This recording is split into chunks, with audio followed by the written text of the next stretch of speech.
فيلم النهاردة من أقوى أفلام الأكشن والإثارة لسنة 2023 برعاية جون سينا وجاكي شان. بس قبل ما نبدأ الفيلم ياريت ما ننساش نصلي على النبي وندخل في أحداث الفيلم على طول، اللي بيبدأ في موقع في صحراء العراق. الموقع ده تابع للحكومة الصينية وبيستخرجوا منه النفط، بس المشكلة إن الموقع ده مش آمن لأن العصابات المرتزقة كل يوم ينزلوا على المكان يسرقوا الفلوس. وبيظهر هنا جاكي شان الرئيس الصيني بنفسه كلفه هو وفريقه لحماية الموقع، وبياخد فريقه وبيروح على الموقع اللي كمان بنته شغالة فيه مهندسة. أول ما بيوصل بيقابل رئيسة الموقع بتقوله إن الوضع خطير جدا هنا، بالرغم إنهم زودوا الحراسات لكن برضه لسه العصابات دي بتجيلهم وبتسرقهم. ونتعرف بقى بالعصابة، ده كريس وده أخوه جون، وبيدردشوا إن هم عايزين ينزلوا على الموقع ياخدوا شوية قرشينات كده قبل ما يشدوا الحراسة عليه. وكريس بيقوله إن هم على طريق الموت على فكرة. بعدها بياخد عربيته وبيروح على قرية موجودة برضه في وسط الصحراء. بيقابل واحد من سكان القرية اسمه أوين، وبيبلغوا إن المية بقالها كام يوم مقطوعة والحكومة عايزة $100,000 علشان ترجع المية تاني للقرية والسكان. وبالليل بتروح لواحدة كبيرة من سكان القرية وبتسأله بتقوله هنعمل ايه في موضوع قطع المية ده، وكمان هنجيب الفلوس دي كلها منين وازاي. كريس بيقولها ما تقلقش وتسيبه هو يفكر وهو هيتصرف. تاني يوم الصبح بنروح على الموقع وهما بيظبطوا شوية حاجات، ورئيسة الموقع بتدي شنطتها لبنت جاكي وبتعرفها ان الشنطة دي مهمة جدا لان فيها مفتاح حماية الموقع.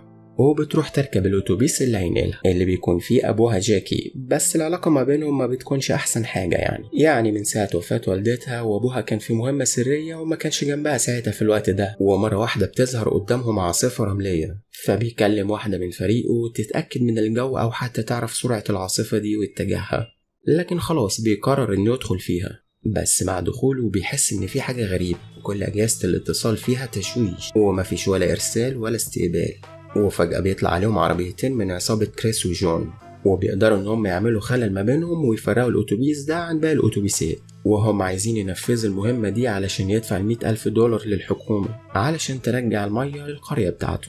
وفي خلال لحظات كانوا قدروا ينطوا على الاتوبيس ويتحكموا فيه ويسيطروا على الناس اللي موجودة كلها. ولما جاك يخرج من العاصفة بيطمن على فريقه وباقي الاتوبيسات الموجودة، وبيعرف ان في اتوبيسين اختفوا. بيعمل بعدها اتصال بطيارة هليكوبتر ويركب هو وبنته علشان يستكشفوا المنطقة من فوق، لكنه بيقول ان دي مش عاصفة وان حد كان مدبر العملية دي وعامل كمين. وبعد اقل من دقيقة بيشوف جاكي اتوبيس اللي كانت فيه واحدة من فريقه، بيتبلغوا ان العصابة هجموا على الاتوبيسين واخدين رهاين، وان العصابة في الاصل ناس امريكان.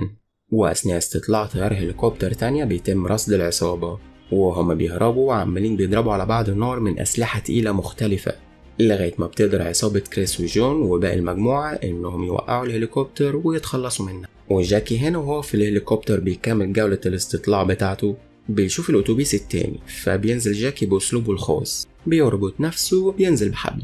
لما الاتوبيس بيوصل بيعرف ان متاخد 5 اشخاص رهينة.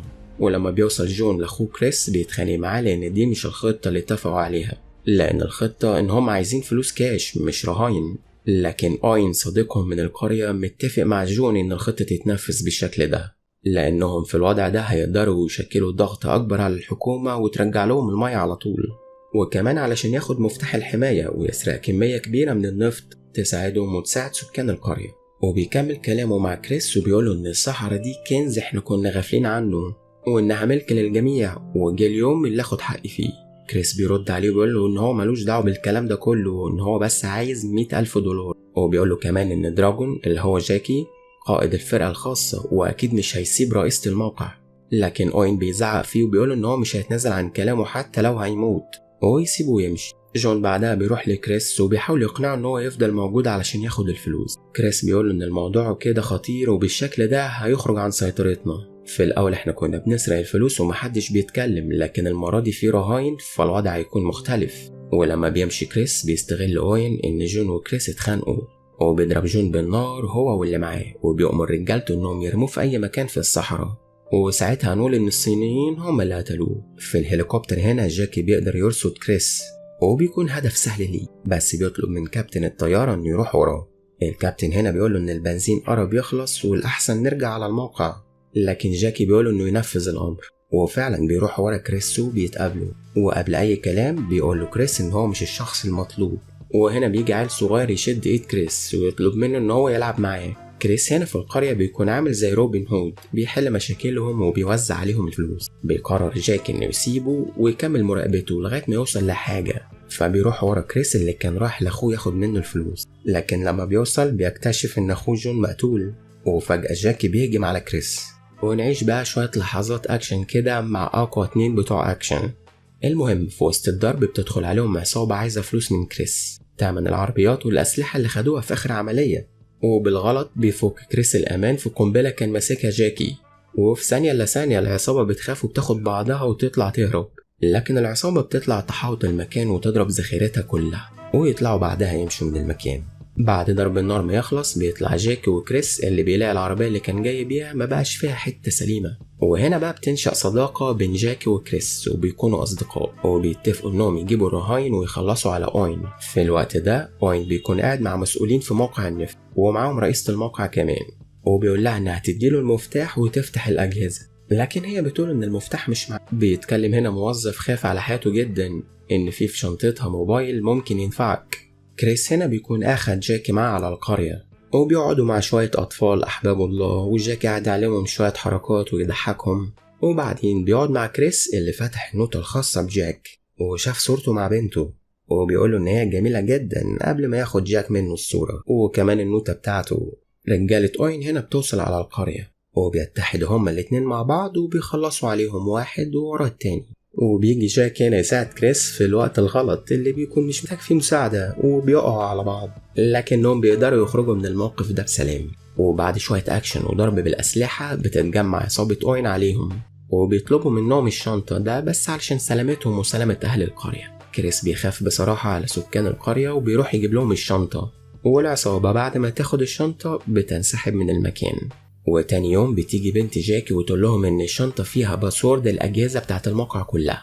وكده العصابة بتخطط لعملية كبيرة وهتستحوذ على كمية النفط الموجودة في الموقع. فبيقرر كريس بنفسه ان هو يوقف أوين، وده طبعا بمساعدة جاكي اللي بنته بتكون خايفة عليه جدا وخايفة تفقده زي ما فقدت أمها.